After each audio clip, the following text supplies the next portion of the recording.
皆さんごきげんよう。前回は、ここにも前回と同じものを出しておきましたが、バラモン教世界というものについて少し詳しくご紹介をいたしました。で、このバラモン教世界という言葉はちょっと誤解を招くかもしれませんね。バラモン教というといかにも何か一つの宗教があって、それを信じる教団がその世界にあるというようなそんな感覚で捉えられると困るので、これはむしろバラモン主義と言った方がいいんですね。つまりその当時の古代のインド全体がこのバラモン教的な世界観をベースにして動いていたという意味では、私はバラモン教の信者ですっていう人が少しいるとかそんな話じゃなくて、例えば日本が今資本主義社会であるとか、どこそこの国が社会主義社会であるとか、それと同じような意味で当時のインドはバラモン主義社会であったというふうに言うことができます。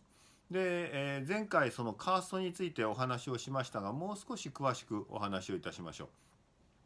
ここに4つの階級、バラモン、クシャトリア、バイシャ、シュードラという4つの階級が上がっております。でもちろんこれは上から順番なんですね。じゃあバラモンというのはどういう意味で一番上に来るのかといいますと、これは別に権力があるとか、お金があるとか、あるいはそのなんていうか武力を持っているとか、そういう話ではありません。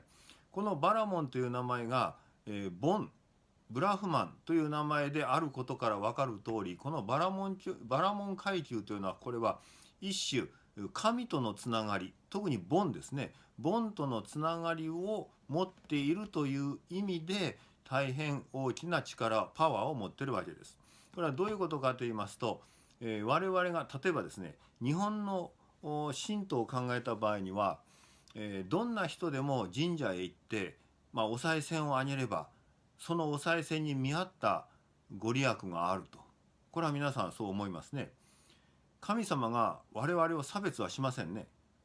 君は誰それの血筋だから言うことを聞いてあげるけども、君はその血筋とは違うんだから、これは君の言うことは聞いてあげられんわって、そんな神様はいないはずで、誰がどのようにお願いをしても神様はそれを同じように平等に聞き届けてくださると我々はそう信じているので、みんなが例えば初詣に揃って出かけるわけです。ところがこのインドのバラモン教世界というのはそうじゃないんですね。神様はある特定の血筋家柄階級の人の言葉を聞いてくれるんです。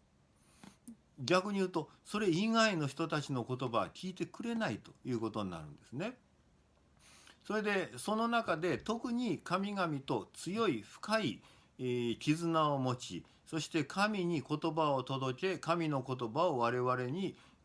もたらす、ちょうど仲介役の働きをする、そのパワーを一番強く持っているという意味で、バラモン階級は神に最も近い人々という立場で強いパワーを持っているわけです。でもちろんクシャトリアバイシャにもある程度のそういう力は認められてはいたんですが、とてもそのバラモンの力には及びもつかないということで、バラモン階級は常にこのインド社会のトップというのはね、そのお金があるとか威張ってるとかじゃないですよ。なんていうかな、権威者として皆が頭を下げざるを得ない、そういう人間なんですね。これ私日本で誰なんだろうと例えて言えば誰かと思うんですが、私会ったことないけどおそらく卑弥呼はそういう感じじゃなかったかと思うんですね。女性ですわね。だから当時の武人たちの中で決してその何か特別人間的に強いパワーを持っていたわけではないけれども、皆が卑弥呼は神とのつながりを常人以上に強く持っていると信じていたので、その言うことを聞くわけですね。でそれと同じようなイメージがこのバラモン階級という一つのその階級の人々に適用できるんじゃないかなと思ってますけれども、で、そのバラモンはその神々との縁つながりという意味で大きな力を持っております。じゃあ2番目のクシャトリアは何かと言いますと、これはですね、神々とのつながりよりもむしろ現世の中での世俗の力、世俗の権力、例えば王侯貴族そういった人たちがクシャトリア階級にあたるわけなんですね。ですからいかにその世俗で権力を持っていたとしてもですね、神様とつながりのある人に対してはこれは逆らえないです。で、自分たちの望みを叶えてもらうためには、仲介役であるバラモン階級の人にお願いをして頭を下げて、お布施のようなお供物を差し上げることによって、神様にお願いをしていただくという立場になりますから、どうしても、バラモンの下にクシャトリアが来る。そしてもちろんバイシャは一般市民ですね、普通の暮らしをしている人々で、シュードラになりますとこれよく奴隷というふうに訳されますけれども、決して例えばローマ時代のガレー船につながれてる鎖でがんじがらめのそういう奴隷という意味ではなくて、シュードラというのは一種、小作あるいは召使い階級といった感じが当たると思います。例えば結婚だとか職業の選択とかそういうものが一切許されない上からのご主人の指示に従うというそういう形での、奴隷ではないですけれども、低い身分というふうに思われてたわけですね。でもちろんチャンダーラに関してはこれはもう悲惨な歴史ばかりであります。もう生きるか死ぬかギリギリのところでなんとかですね、命をつないでいくというそういう立場に置かれていた人たちです。で、こういった身分階級の中でですね、で時代をちょっとおさらいをしますと、まずねその、インドヨーロッパ語族の言葉を語る人たちがですね、インドに進出をしてきたと言いましたが、これが、およそ今から、4,000年から3,000年ぐらい前のはっきり分かりませんが、その頃にそういう現象が起こったんだろうというわけですね。でそうするとそれが今から3,000年ぐらい前にそれが完了したとして、紀元前の1,000年代ですね。そしてそれから何百年もの年月が過ぎるうちに次第にこのバラモン教世界というものに対して疑問を持つ人たちも出てくるわけです。これ3つ条件があるでしょ。この3つの条件に対して疑問を持つわけです。1番、ボン。我々は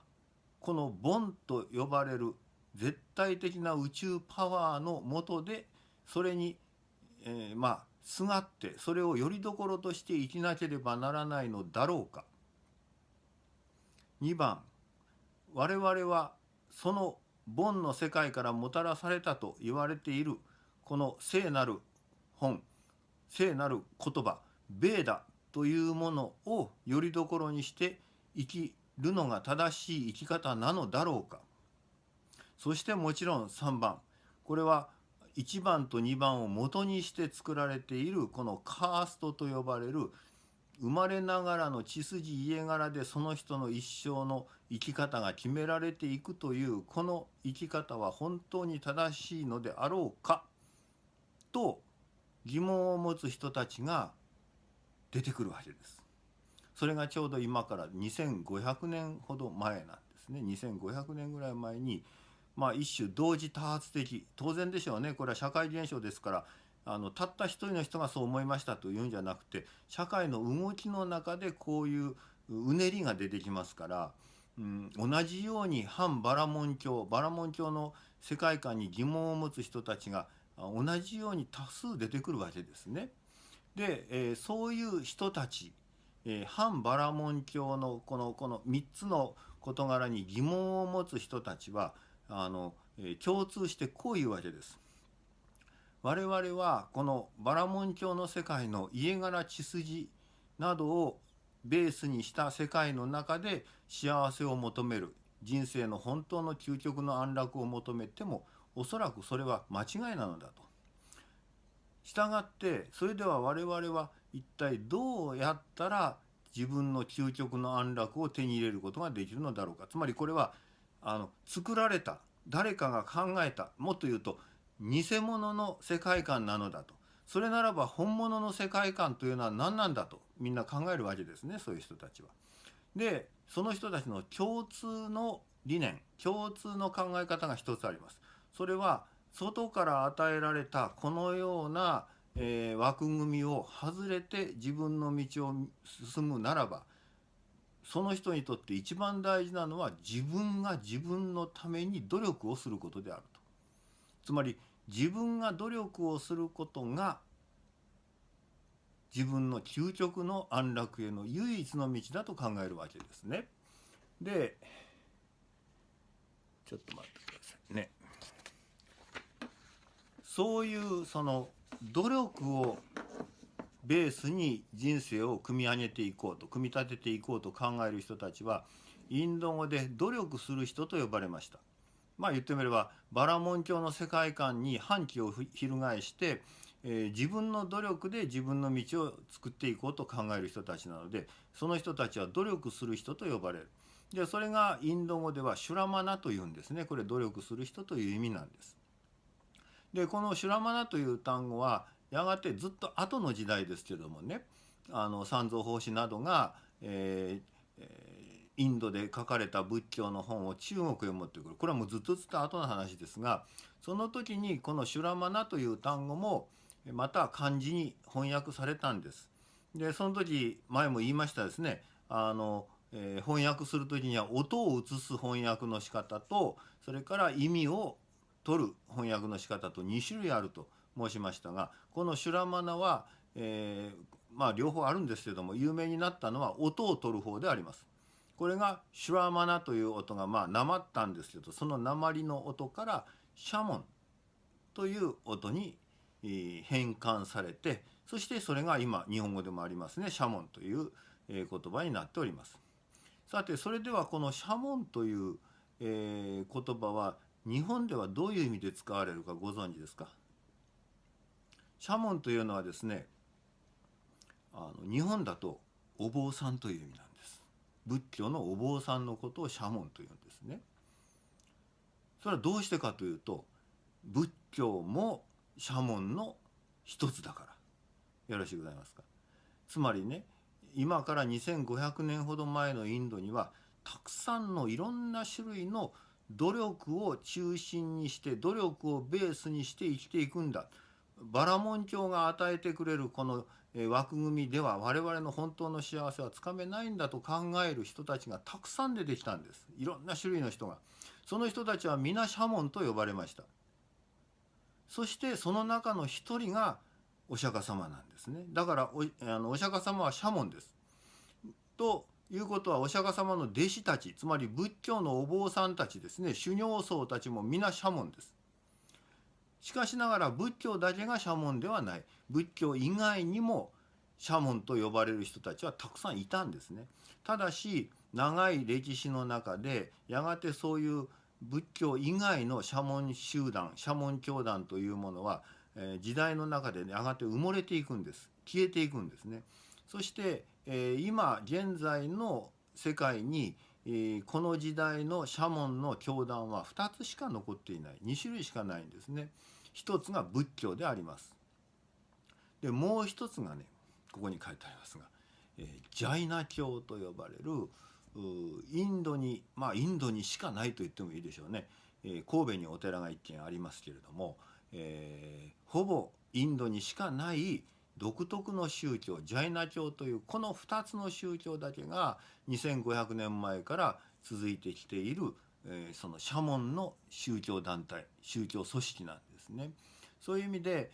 これで仏教の基本的な考え方がお分かりになったと思います。バラモン教が認めるような世界観ではなくって、己の自分の努力を唯一の拠り所として自分の道を作っていき、そして究極の安楽へと、到達しようという努力をする、そういう道が仏教なんだということになるわけですね。はい、また次回はこれをもう少し詳しく説明をいたします。これで終わります。皆さんごきげんよう。